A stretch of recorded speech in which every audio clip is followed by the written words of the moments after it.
Hey team, Patrick here. In this lesson, I'm going to show you a great way to deal with high, heavy, deep balls from your opponent.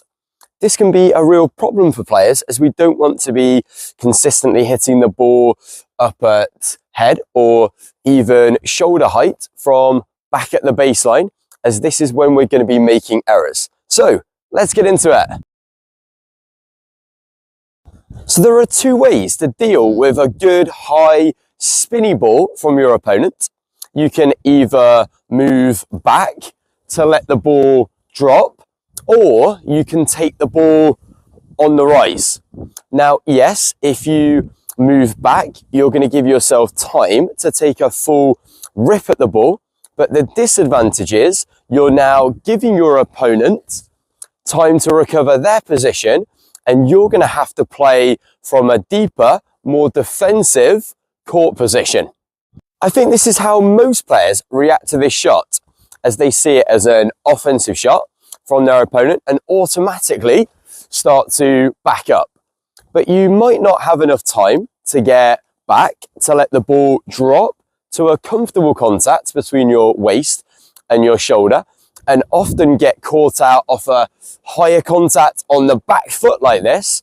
And that's when you're going to drop the ball short, or you're going to make a mistake. You also might not have enough space depending on the court runoff behind you or the heaviness, the penetration of that oncoming ball. So a better option may be to play this ball on the rise.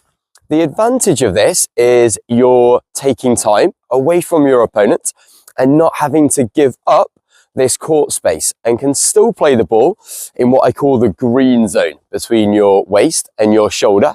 If up here is the red zone and down here is the red zone. Though I appreciate this may take some practice, as the timing can be more difficult as you're having to play a ball that still has a lot of speed and energy, so is coming through your strike zone more quickly. So in terms of the technique, how do we play the ball on the rise? Well, this may feel strange when you're receiving a ball that's coming through high and heavy, but instead of that natural instinct to go back, we're actually gonna step into the ball.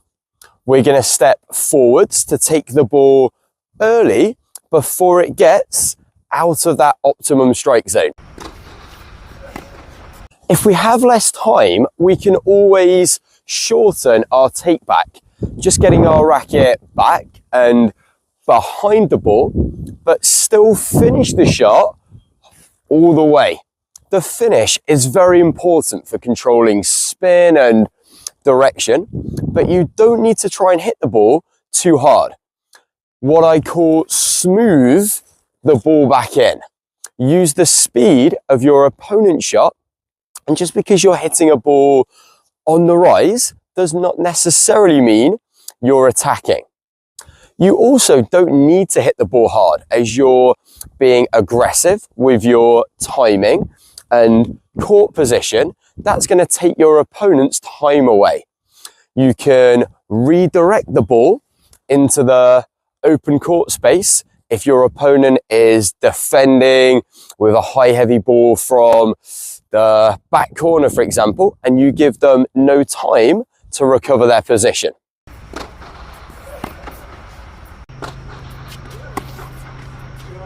You're looking for a good contact out in front, and watch the ball very closely.